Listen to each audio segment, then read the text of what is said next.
ایک دفعہ حضور صلی اللہ علیہ وآلہ وسلم نے اپنے صحابہ اکرام کا اچھا اور بامعنی واقعہ سنایا۔ آپ صلی اللہ علیہ وآلہ وسلم نے فرمایا کہ ایک شخص بیمار ہو گیا، یہاں تک کہ مرنے کے قریب تھا، تو اس نے ایک دوست سے پوچھا، اے دوست، تم میری اس مشکل میں کیا مدد کرو گے؟ اس نے جواب دیا، جناب، ساری زندگی آپ کی خدمت کرتا رہا ہوں، لیکن اب موت کا میرے پاس کوئی علاج نہیں، اب میں آپ کی کوئی خدمت نہیں کر سکتا۔ اس نے دوسرے دوست کو طلب کر کے اپنی مدد کا کہا۔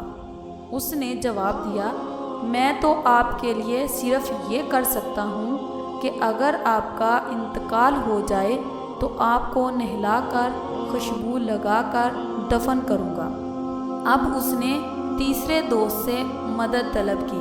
اس نے کہا، میں آپ کا موت کے بعد بھی ساتھ دوں گا، قبر میں آپ کے ساتھ جاؤں گا اور قیامت کے دن آپ کے ساتھ نکلوں گا اور آپ کے ساتھ ہی رہوں گا۔ یہ سارا واقعہ سنانے کے بعد حضور صلی اللہ علیہ وآلہ وسلم نے فرمایا، تم جانتے ہو یہ تین دوست کون ہیں؟ پہلے کا نام مال، دوسرے کا نام عیال یعنی رشتہ دار، اور تیسرے کا نام اعمال ہے جو ہمیشہ انسان کے ساتھ رہے۔